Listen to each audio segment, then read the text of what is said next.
రక్తంలో చక్కెరను అదుపులో ఉంచుకునేందుకు మనలో చాలా మంది ఆహారపరంగా చాలా జాగ్రత్తలే తీసుకుంటూ ఉంటారు. అయితే ఇవాళ చాలా మంది కీటో డైట్ను, లో కార్బ్ డైట్ను పాటించడానికి మొగ్గు చూపుతున్నారు.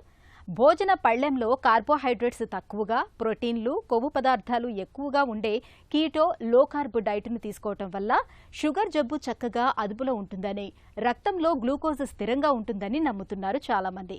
అసలు ఈ నమ్మకంలో నిజమెంత? కీటో మరియు లో కార్బ్ డైట్తో నిజంగానే షుగర్ అదుపులోకి వస్తుందా?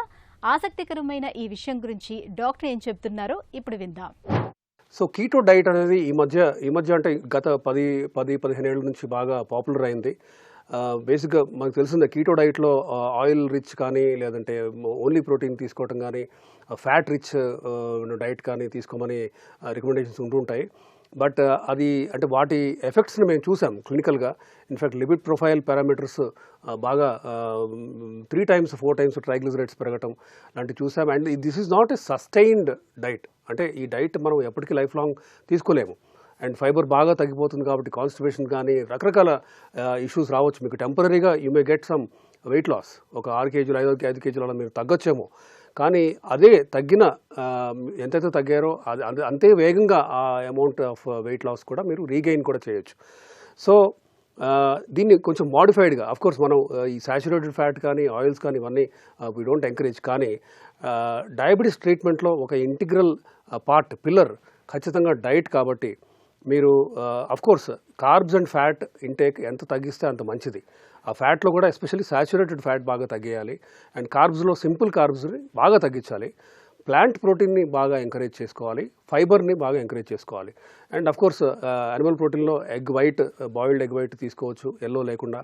Then fish or chicken, white meat పర్వాలేదు, అప్పుడప్పుడు తీసుకోవచ్చు, కానీ బాయిల్డే ఉండాలి, అది ఫ్రై చేసింది అవ్వకూడదు. And try not to eat with rice or roti. అంటే ఇప్పుడు ఫిష్ ఆర్ చికెన్ తినేవాళ్ళు ఖచ్చితంగా అది రైస్తో కానీ రోటీతో కానీ తింటూ ఉంటారు.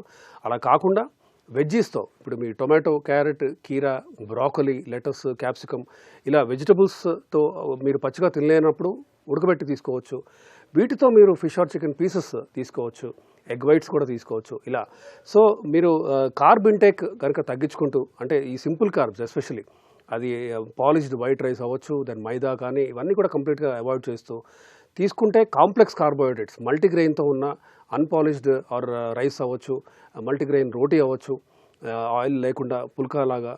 But carb intake overall per day మీకు బాడీకి కావాల్సిన క్యాలరీస్ని కార్బోహైడ్రేట్ నుంచి వచ్చే పర్సంటేజ్ని మీరు తగ్గించుకుని ప్లాంట్ ప్రోటీన్ నుంచి పెంచుకుంటూ, then of course carbs and fat బాగా తగ్గించుకొని ప్లాంట్ ప్రోటీన్ అండ్ ఫైబర్ పెంచుకుంటే మీకు మంచి షుగర్ కంట్రోల్ రావచ్చు.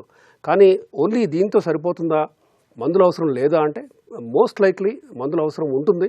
అండ్ ఇదేమీ అంటే భయపడాల్సిన విషయం కాదు. మీరు మందులు వాడితే ఇవాళ does not mean life long sugar మందులు వాడాలని. అది టెంపరీగా at this point of time మీకు మందులు అవసరం పడవచ్చు.